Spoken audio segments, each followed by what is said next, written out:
Brought to you by Sensodyne DSP.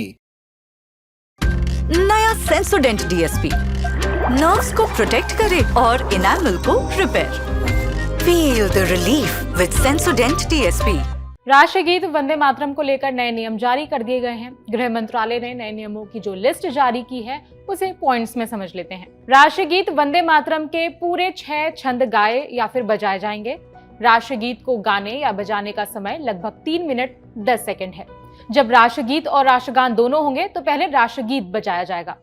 सारे स्कूलों में दिन की शुरुआत राष्ट्रीय गीत से होगी। राष्ट्रीय गीत के दौरान सावधान मुद्रा में खड़े होना है।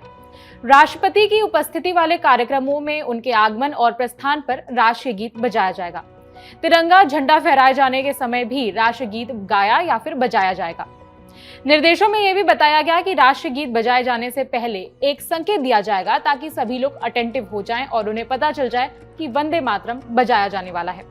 इस गीत को सारे सरकारी कार्यक्रमों में गाया या फिर बजाया जाएगा। साथ में ऐसे कार्यक्रमों में भी इसे गाया जाएगा जिसके लिए भारत सरकार ने विशेष आदेश दिए हों।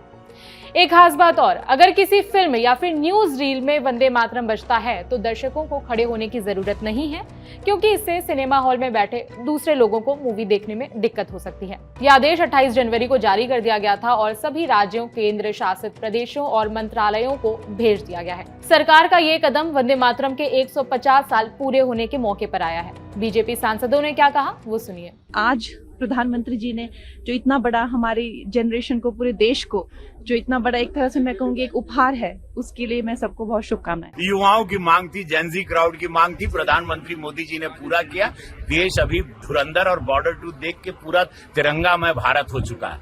बलवान बलशाली भारत में राममय भारत हो चुका है। सनातनी भारत है और वो चाह रहा है कि वो सारी गाथाओं के साथ देश आगे बढ़े और ये गाथा सुननी जरूरी है। पिछले साल संसद में इस गीत पर लंबी बहस हुई थी। नए नियमों के आने पर विपक्ष सरकार पर आरोप लगा रहा है कि बंगाल में चुनावों की वजह से ये नियम लागू किए गए हैं। मैं तो उसका स्वागत करती हूँ कि राष्ट्रगीत सबको पता चले, गाना गाया जाए, लोगों के बीच में वो आए और जो प्रायोरिटी भी दी है, दिखाई है।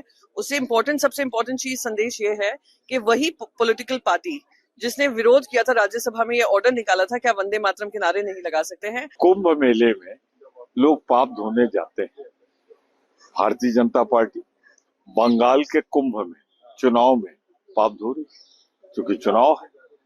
अरे यही वंदे मातरम गा के जब हम अंग्रेजों भारत छोड़ो का नारा लगा रही थी कांग्रेस, क्रांतिकारी फांसी के फंदे पे चढ़ा, हमने 1942 में ऐलान किया था अंग्रेजों भारत छोड़ो, तब यही भारतीय जनता पार्टी के मातृ संगठन अंग्रेजों को चिट्ठी लिखकर वंदे मातरम गाने वालों का विरोध कर रहे थे।